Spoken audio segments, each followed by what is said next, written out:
60 గంటలకు పైగా కొనసాగుతుంది. మొదటి ప్రాధాన్యత ఓట్లతో ఫలితం తెలియకపోవడంతో రెండో ప్రాధాన్యత ఓట్లను లెక్కిస్తున్నారు.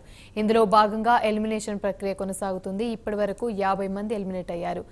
గెలుపు దిశగా కాంగ్రెస్ ఎమ్మెల్సీ అభ్యర్థి తీన్మార్ మల్లన్న కొనసాగుతున్నారు. మొన్నటి నుండి కాంగ్రెస్ నుంచి తీన్మార్ మల్లన్న, బీఆర్ఎస్ నుంచి రాకేష్ రెడ్డి మధ్య హోరాహోరీ పోటీ నడుస్తుంది. అయితే బీజేపీ అభ్యర్థి ప్రేమేందర్ రెడ్డి సెకండ్ ప్రయారిటీగా ఉన్నారు. ఇక ఓట్ల లెక్కింపు పూర్తయ్యాక రాకేష్ రెడ్డి ఎలిమినేట్ కానున్నారు. రాకేష్ ఎలిమినేట్ తర్వాత 1,55,095 ఓట్లను మల్లన్న రీచ్ అయ్యాక గెలుపును ప్రకటించనున్నారు అధికారులు.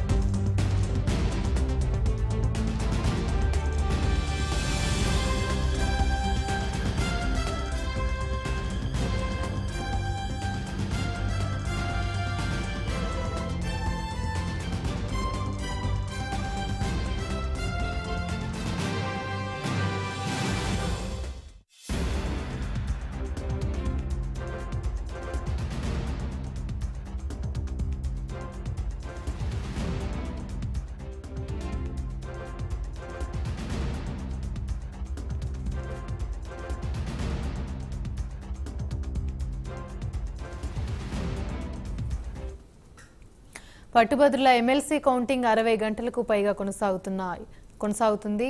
ఇక పట్టుభద్రుల ఎమ్మెల్సీ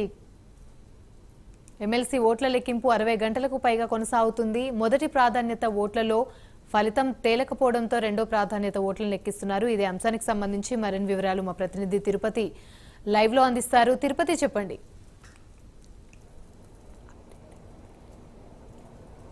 యామిని, ఉమ్మడి వరంగల్, ఖమ్మం, నల్గొండ పట్టభద్రుల ఎమ్మెల్సీ కౌంటింగ్ ప్రక్రియ 60 గంటలకు పైగా కొనసాగుతుంది. మొదటి రౌండ్ నుంచి కూడా కాంగ్రెస్ పార్టీ ఎమ్మెల్సీ అభ్యర్థి తీన్మార్ మల్లన్న లీడ్లో కొనసాగుతున్నారు. కాంగ్రెస్ బీఆర్ఎస్ మధ్య పోరాపోరీగా పోటీ కొనసాగుతున్న పరిస్థితులు అయితే కనబడతా ఉన్నాయి. మొదటి ప్రాధాన్యత ఓట్ల లెక్కింపులో ఎవరు కోటాకు సంబంధించినటువంటి రీచ్ కాలేదు కనుక రెండో ప్రాధాన్యత ఓటు కొనసాగుతున్నటువంటి నేపథ్యం కనిపిస్తుంది. ఈరోజు సెకండ్ ప్రియారిటీ సంబంధించిన ఓట్ల లెక్కింపు కొనసాగుతూ ఇటు ఎలిమినేషన్ ప్రక్రియ కూడా కొనసాగుతుంది. ఇప్పటివరకు అధికారికంగా 44 మంది అభ్యర్థులను అధికారులు ఎలిమినేషన్ చేసినటువంటి పరిస్థితి కనబడుతుంది.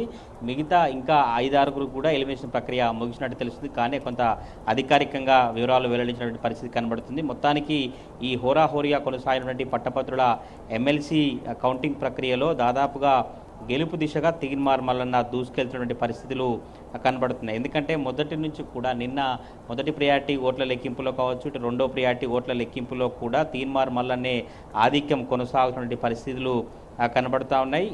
ఇప్పటి వరకు 45 సంబంధించినటువంటి అభ్యర్థులను ఎలిమినేషన్ చేసిన తర్వాత కాంగ్రెస్ పార్టీ తీన్మార్ మల్లన్నకు 1,23,873 ఓట్లు వచ్చాయి. ఇటు బీఆర్ఎస్ పార్టీ సంబంధించిన రాకేష్ రెడ్డికి 1,04,990 ఓట్లు, బీజేపీ అభ్యర్థి ప్రేమేందర్ రెడ్డికి 43,797, ఇటు ఇండిపెండెంట్కి సంబంధించినటువంటి అశోక్ కుమార్కు 29,948 ఓట్ల. మ్యాజిక్ ఫిగర్కు ఇంకా మల్లన్నకు రావాలంటే 31,222 ఓట్ల దూరంలో మాత్రమే ఉన్నారు. ఈ నేపథ్యంలో ఎలిమినేషన్ కార్యక్రమం కొనసాగుతున్న నేపథ్యంలో ఎవరైతే లీస్ట్లో ఉంటారో ప్రాధాన్యతలో అక్కడి నుంచి ఆ అభ్యర్థిని ఎలిమినేషన్ కార్యక్రమం కొనసాగుతుంది. దాదాపుగా ఈ ప్రక్రియను గమనిస్తే ఇప్పటివరకు 20,000కు పైగా ఓట్ల లీడ్లో తీన్మార్ మల్లన్న కొనసాగుతున్న నేపథ్యంలోనే బీజేపీ అభ్యర్థి ప్రేమేందర్ రెడ్డి కావచ్చు, అశోక్ సంబంధించినటువంటి సెకండ్ ప్రియారిటీ ఓట్లలో బీఆర్ఎస్ పార్టీ అభ్యర్థి కనుక మెజారిటీ వస్తేనే బీఆర్ఎస్ పార్టీ అభ్యర్థి గెలిచేటువంటి అవకాశం కనబడుతుంది. ఇప్పటివరకు ఉన్నటువంటి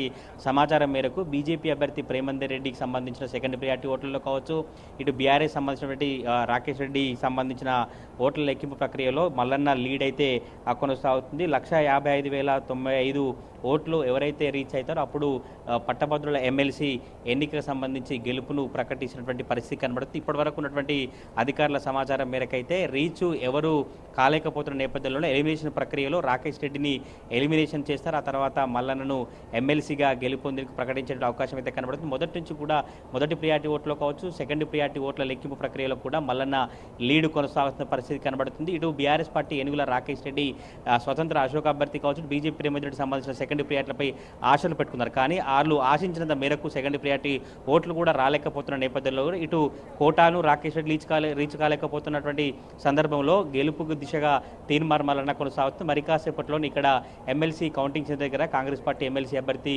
గెలుపును అధికారులు ప్రకటించేందుకు సిద్ధమవుతున్న పరిస్థితి. ఇటు పోలీసు అధికారులు కూడా భారీ భద్రత ఏర్పాటు చేసి ఎవరు రాజకీయ పార్టీల నేతలందరూ కూడా సమన్వయం పాటించాలి. ఎమ్మెల్సీ ఫలితం మరి కాసేపట్లో రాబోతుందంటూ కూడా నల్గొండ జిల్లా ఎస్పీ దీప్తి చంద్ర కూడా మీడియా సమావేశంలో మాట్లాడుతూ ఎన్నికల కోడ్ ఉల్లంఘించిన పోలీసుల చెప్పినటువంటి నియమాలు ఉల్లంఘించినా కూడా కేసులు నమోదు చేస్తామని కూడా పోలీసులు హెచ్చరించిన పరిస్థితి కనబడుతుంది. 3 రోజుల కొనసాగుతున్న ఎమ్మెల్సీ కౌంటింగ్ ప్రక్రియ మరి కాసేపట్లో పూర్తయి గెలుపు దిశగా తీన్మార్ మల్లన్న వెళ్తున్న పరిస్థితులు కనబడతా ఉన్నాయి. Yamini. Right, thank you Tirupati.